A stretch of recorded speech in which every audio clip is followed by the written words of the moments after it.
समादरणीय धार्मिक सज्जन वृंद,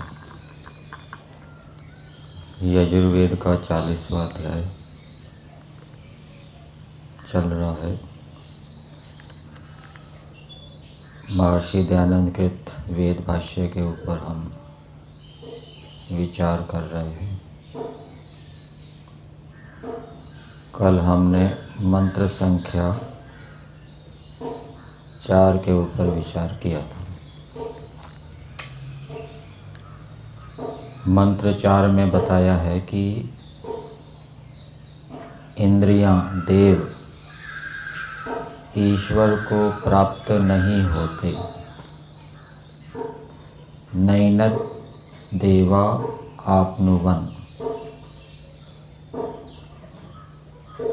जो विषय प्राप्त नहीं है उसको इंद्रियां प्राप्त करती है। शब्द प्राप्त नहीं था पहले, फिर श्रोत्र इंद्रिय ने उसको प्राप्त किया। रूप पहले प्राप्त नहीं था, फिर नेत्र इंद्रिय ने उसको प्राप्त किया। गंध पहले प्राप्त नहीं थी, तो नासिका ने उसको प्राप्त की। लेकिन ईश्वर तो सर्वव्यापक होने से हमेशा सभी इंद्रियों को प्राप्त है ही। ईश्वर के विषय में ऐसा नहीं कह सकते कि ईश्वर पहले प्राप्त नहीं था, फिर इंद्रियों ने उसको प्राप्त किया। दूसरी बात, तद्धावतो अन्यान अत्येति, ब्रह्म के विषय में बताया जा रहा है कि वो अपने विषयों की ओर दौड़ती हुई जो इंद्रियां हैं, यहाँ पर मन और वाक इंद्रिय को लिया है उदाहरण के रूप में, तो उन इंद्रियों का भी परमेश्वर अत्येति उल्लंघन कर जाता है। उल्लंघन करने का मतलब लांघ जाता है। जैसे हम किसी गाड़ी को उल्लंघन कर जाते हैं, लांघ जाते हैं, पहले उसके बराबर होते हैं, फिर उससे आगे निकल जाते हैं, इसको कहते हैं लांघ जाना। तो इसको इस रूप में समझना चाहिए कि जो मन है वो तो कुछ ईश्वर के विषय में वर्णन करता है। मन के माध्यम से हम कुछ ईश्वर के गुण कर्म स्वभावों का मनन कर सकते हैं, कुछ सीमा तक मनन कर सकते हैं, लेकिन मन का सामर्थ्य सीमित है। इसलिए परमेश्वर के अनंत गुण कर्म स्वभावों का मन मनन नहीं कर सकता, चिंतन नहीं कर सकता। तो ये हो गया कि ब्रह्म ने मन का उल्लंघन कर दिया, मन को प्राप्त किया, फिर उससे आगे निकल गए। कुछ तो हम मन के माध्यम से, अनुमान से जानते हैं, शब्द से भी मन के माध्यम से जानते हैं, और जो प्रत्यक्ष अनुभव होता है उसको हम मन से नहीं जान सकते। ये दूसरा अर्थ है, मन को परमेश्वर उल्लंघन कर जाता है। शाब्दिक ज्ञान, अनुमानिक ज्ञान मन के माध्यम से हो जाएगा ब्रह्म का, लेकिन जो प्रात्यक्षिक ज्ञान है वो मन से नहीं होगा। और पहला क्या अर्थ बताया था कि मन से हम कुछ सीमा तक ईश्वर के गुण कर्म स्वभावों का मनन कर सकते हैं, परंतु ईश्वर के गुण कर्म स्वभाव अनंत हैं, इसलिए मन का उन अनंत गुण कर्म स्वभावों का मनन चिंतन करने का सामर्थ्य नहीं है। इसी प्रकार से वाक इंद्रिय को लें। वाक इंद्रिय को भी ब्रह्म जो परमेश्वर है वो उल्लंघन कर जाता है। अर्थात वाक इंद्रिय कुछ सीमा तक परमेश्वर का वर्णन करती है। वाणी के माध्यम से हम कुछ परमेश्वर के बारे में दूसरे को बता सकते हैं, लेकिन पूरा पूरा नहीं बता सकते। परमेश्वर का जो प्रात्यक्षिक ज्ञान है, अनुभव है, उसको हम वाणी के माध्यम से प्रकट नहीं कर सकते। तो ये ब्रह्म ने वाक इंद्रिय को उल्लंघन कर दिया। फिर इस मंत्र के भावार्थ में दिया है, उसके ब्रह्म के अति सूक्ष्म इंद्रिय गम्य न होने के कारण धर्मात्मा विद्वान योगी को ही उसका साक्षात ज्ञान होता है। यहाँ पर योगी शब्द दिया है। योगी किसको कहें उसको समझना चाहिए। महर्षि दयानंद जी का क्या तात्पर्य है। योग दर्शन के अंदर पहले पाद में दूसरा सूत्र आता है, योगश चित्तवृत्ति निरोधः।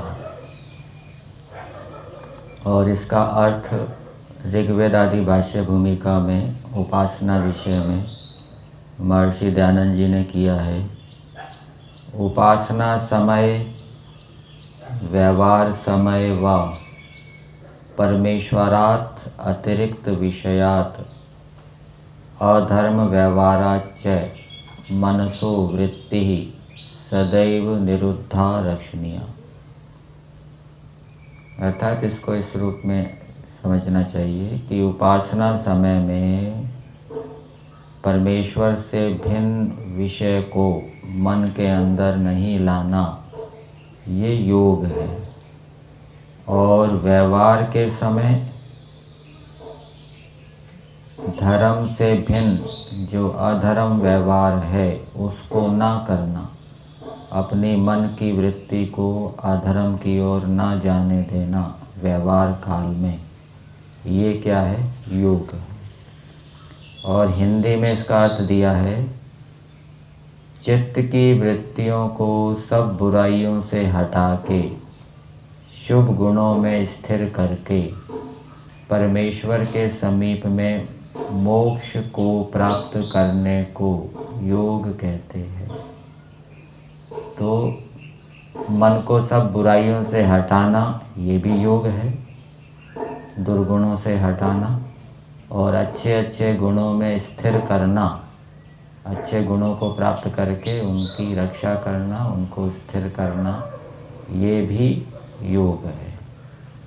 तो इससे क्या समझ में आया, योगी कौन होगा, जो व्यवहार काल में अपने मन को अधर्म की ओर नहीं जाने देगा और जो उपासना के समय में परमेश्वर से भिन्न विषय में चिंतन नहीं करेगा। यही सूत्र सत्यार्थ प्रकाश के 9वें समोल्लास में भी दिया है, योगश चित्तवृत्ति निरोधः। वहाँ पर भी इस सूत्र का अर्थ किया है। तो वहाँ इस सूत्र का अर्थ दिया है, मनुष्य रजोगुण तमोगुण युक्त कर्मों से स्वयं को रोक शुद्ध सत्वगुण युक्त कर्मों से भी मन को रोक शुद्ध सत्वगुण युक्त हो यथावत उसका निरोध करे। एकाग्र अर्थात एक परमात्मा और धर्म युक्त कर्म, इनके अग्रभाग में चित्त को ठहरा रखना। निरुद्ध अर्थात सब ओर से वृत्ति, मन की वृत्ति को रोकना। तो इन दोनों अर्थों से ये विदित होता है कि उपासना के समय में परमेश्वर का ध्यान करना, परमेश्वर से भिन्न विषय को न आने देना, अथवा उपासना समय में जो समाधि लगा सकता है वो असंप्रज्ञात समाधि लगा के ईश्वर के आनंद को प्राप्त करे, ईश्वर को जाने, ये योग है। और दूसरा, व्यवहार के समय अपने मन को अधर्म व्यवहार की ओर न जाने देना, ये भी क्या है, योग है। तो ये चौथे मंत्र के भावार्थ में जो लिखा है कि धर्मात्मा विद्वान योगी को ही उसका साक्षात ज्ञान होता है। मान लीजिए कोई व्यक्ति धर्मात्मा है और विद्वान है, योगी नहीं है, तो इसका मतलब ये समझना चाहिए कि वो विद्वान है, शास्त्रों का ज्ञाता है, धर्मात्मा भी है, व्यवहार के अंदर न्याययुक्त व्यवहार करता है, पर वो ईश्वर का ध्यान नहीं करता, ईश्वर का चिंतन नहीं करता बैठ के, अथवा चलते फिरते भी कह सकते हैं, तो वो योगी नहीं कहलाएगा, धर्मात्मा कहलाएगा। और उसके धार्मिकता का स्तर भी योगी की अपेक्षा कम होगा। जो धर्मात्मा विद्वान योगी होगा वो अधिक अपने मन को धर्म में लगाएगा, अधिक से अधिक वो धर्म का आचरण करेगा। और जो केवल धर्मात्मा विद्वान होगा, योगी नहीं होगा, उसके धर्म आचरण का जो स्तर है वो कम होगा, न्यून होगा। तो इस प्रकार से जो धर्मात्मा विद्वान योगी है, अर्थात ईश्वर का ध्यान करता है, मन से ईश्वर का चिंतन करता है, अथवा जिसकी समाधि लगाने का सामर्थ्य है, समाधि लगाता है, और व्यवहार में भी जो अधिकतम धर्म का आचरण करता है, पाप से पूर्ण रूप से बचता है, बचने का प्रयास करता है, और विद्वान भी है, वो ईश्वर का साक्षात कर सकता है, उसको ईश्वर का साक्षात ज्ञान होता है।